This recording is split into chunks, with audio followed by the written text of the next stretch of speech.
আসসালামু আলাইকুম রহমতুল্লাহ। প্রিয় বন্ধুরা, সবাইকে শবে বরাতের শুভেচ্ছা জানাই।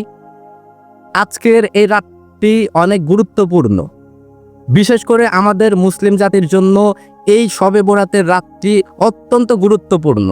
কেননা এই রাতে আমাদের আল্লাহ তাআলা প্রথম আসমানে আসেন এবং আমাদের সকলের চাওয়া পাওয়া পূরণ করেন। তাই আমাদের সকলের উচিত এই রাতে আল্লাহর কাছে ক্ষমা চাওয়া এবং আমাদের যা চাওয়া পাওয়া আছে তা আল্লাহ এই রাতে পূরণ করে দেবে। তাই আমাদের উচিত এই রাতে আল্লাহ তাআলার কাছে ক্ষমা প্রার্থনা করা, কেননা আল্লাহ তাআলা আমাদের ক্ষমা করে দিবেন এবং আল্লাহ ক্ষমাশীল। আমরা যারা অসুস্থ, আমরা যারা অভাবে আছি, আর এই রাতে আল্লাহ তাআলার কাছে চাইলে আল্লাহ তা পূরণ করে দিবেন, কেননা আল্লাহ আমাদেরকে এই রাতে দিতে ভালোবাসেন।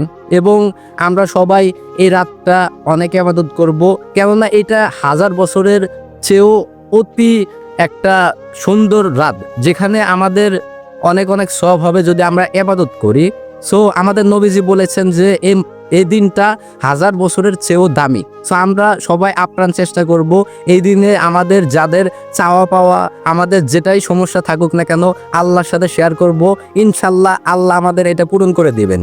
আর আপনাদের সবাইকে এই রাতের শুভেচ্ছা জানাই এবং আমরা আপনাদের জন্য দোয়া করি, আর আপনারা আমাদের জন্য দোয়া করবেন। সো প্রিয় বন্ধুরা, এই ছিল আমাদের কিছু কথা। দেখা হবে আমাদের নতুন ভিডিওতে। আল্লাহ হাফেজ।